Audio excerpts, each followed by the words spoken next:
আপনার হাতে যদি এই ধরনের একটি স্মার্টফোন থাকে তাহলে 1 থেকে 2 মিনিটের মাধ্যমে তৈরি করে নিতে পারবেন সজীব ওয়াদেব জয়ের একটি জন্মদিনের পোস্টার ডিজাইন। হ্যালো ভিউয়ার্স, আসসালামু আলাইকুম। কেমন আছেন সবাই? আশা করি ভালো আছেন। সজীব ওয়াদেব জয়ের একটি পোস্টার ডিজাইনের পিএলপি ফাইল নিয়ে হাজির হলাম আপনাদের মাঝে। এই পিএলপি ফাইলটি কাস্টমাইজ করার জন্য আপনাদের প্রয়োজন হবে ব্যাকগ্রাউন্ড রিমুভ করা একটা ফটো, একটি পিএলপি ফাইল।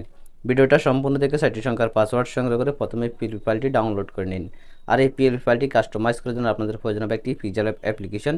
পিক্সেল অ্যাপ্লিকেশনটি আপনার প্লে স্টোরে পেয়ে যাবেন বা এই ভিডিওর ডেসক্রিপশন বক্স থেকে পিক্সেল অ্যাপটি ডাউনলোড করে ইনস্টল করে নেবেন। এখন আমি আপনাদেরকে দেখিয়ে দেবো কীভাবে আপনার পিক্সেল ফাইলটি পিক্সেল অ্যাপে ইম্পোর্ট করবেন, কাস্টমাইজ করবেন। So let's get start. প্রথমে আপনারা দেখতে পারবেন থ্রি ডট আইকন, এখানে একটা টাচ করে দিতে হবে। তারপর আপনারা দেখতে পারবেন ওপেন ডট পিএলপি ফাইল, এখানে টাচ করবেন। তারপর একদম উপরে দেখতে পারবেন ডট পিএলপি, এখানে টাচ করে দিবেন। আপনারা দেখতে পাচ্ছেন সজীব ওয়াদেব জয়ের জন্মদিনের পোস্টার ডিজাইনের পিএলপি ফাইল। এই পিএলপি ফাইলটি আপনার ভিডিও দেখে সাইটটি সংখ্যার পাসওয়ার্ড সংগ্রহ করে প্রথমে ফাইলটি ডাউনলোড করে নেবেন।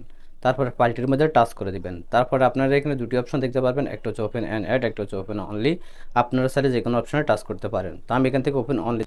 আপনারা দেখতে পাচ্ছেন পিএলপি ফাইলটি হিসেবে ইনপুট হয়ে গেছে। এখন শুধু কাস্টমাইজ করব। তো আমরা এখান থেকে একটা ফটো যেভাবে কাস্টমাইজ করব সেম একইভাবে আপনারা প্রতিটা ফটো পরিবর্তন করতে পারবেন। এখান থেকে একটি লেখা যেভাবে পরিবর্তন করব সেম একইভাবে আপনারা প্রতিটা লেখা পরিবর্তন করতে পারবেন। তো ছবিগুলো কাস্টমাইজেশন করার জন্য আপনারা দেখতে পারবেন এখানে থ্রি ডট আইকনের নিচে লেয়ার অপশন, এখানে টাচ করে দিতে হবে। তারপর আপনারা এখানে প্রতিটি লেয়ারে দেখতে পারবেন যে লেয়ারটি কাস্টমাইজ করবেন সেই লেয়ারটির অবশ্যই লকটা ছাড়াই নেবেন।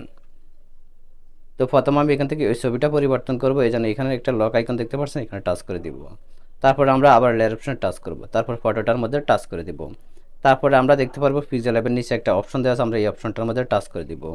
তারপরে আমরা বাম পাশে আরেকটি অপশন দেখতে পারবো, আমরা এই অপশনটার মধ্যে টাচ করব। গ্যালারি থেকে ফটোর ব্যাকগ্রাউন্ড রিমুভ করে একটা ফটো নিয়ে আসবেন। যদি ফটো থেকে ব্যাকগ্রাউন্ডটা না রিমুভ করতে পারেন তাহলে অবশ্যই এই ভিডিওর আই কার্ড অপশনে যে ভিডিওগুলো আসবে ভিডিওগুলো দেখে আসবেন। তারপর আপনারা এখান থেকে টিকমার অপশনে টাচ করে দিতে হবে। তারপর আপনাদের ছবিটা চলে আসবে। এই ছবিটাকে আপনারা কোনায় ধরে ছোট বড় করে নিতে পারবেন, আপনাদের যেটুকু প্রয়োজন এতটুকু ছোট বড় করে নেবেন। তারপর অ্যাডজাস্ট মতো ফটোটাকে এখানে বসায় দিবেন। তারপর এভরিওয়ান দেখতে পাচ্ছেন এখানে নাম দেওয়া আছে, নামটাকে পরিবর্তন করব, এই জন্য আমরা আবার লেয়ার অপশনে টাচ করে দিব। তারপর আমরা এখান থেকে নামটাকে খুঁজে বের করব। তারপর আমরা এখান থেকে লক আইকনে টাচ করব, পিন আইকনে টাচ করব, আবার পিন আইকনে টাচ করে দিব। তারপর আমরা এখান থেকে নামটাকে মোছা দিব, মোছা দিয়ে আমরা যার জন্য ডিজাইন করবো তার নামটি লিখে দেবো। তারপর আমি এখান থেকে ওকেতে টাচ করে দিব। তারপর আমরা আবার লেয়ার অপশনে টাচ করব। তারপর আমরা এখান থেকে নামটাকে ছোট বড় করার জন্য এখানে এ বাটনে টাচ করব। তারপর আমরা এখান থেকে সাইজ অপশনে টাচ করে নামটাকে ছোট বড় করতে পারবো। চাইলে আমরা এই নামের কালার পরিবর্তন করতে পারবো, এই জন্য কালার অপশনে যাব, গিয়ে আমরা আমাদের পছন্দ মতো কালার দিয়ে দেবো। আপনারা আপনাদের পছন্দ মতো কালার দিয়ে দিতে পারবেন। তারপরে আপনারা এই ডিজাইনটি সেভ করবেন। সেভ করার জন্য একদম উপর সেভ আইকন দেখতে পারবেন, এখানে টাচ করে দিবেন। তারপরে আপনারা এখান থেকে সেভ অ্যাজ ইমোজি দেখতে পারবেন, এখানে টাচ করবেন। তারপরে আপনারা এখান থেকে সেভ টু গ্যালারিতে টাচ করবেন। করার সাথে সাথে ডিজাইনটি সেভ হয়ে আপনাদের গ্যালারিতে চলে যাবে।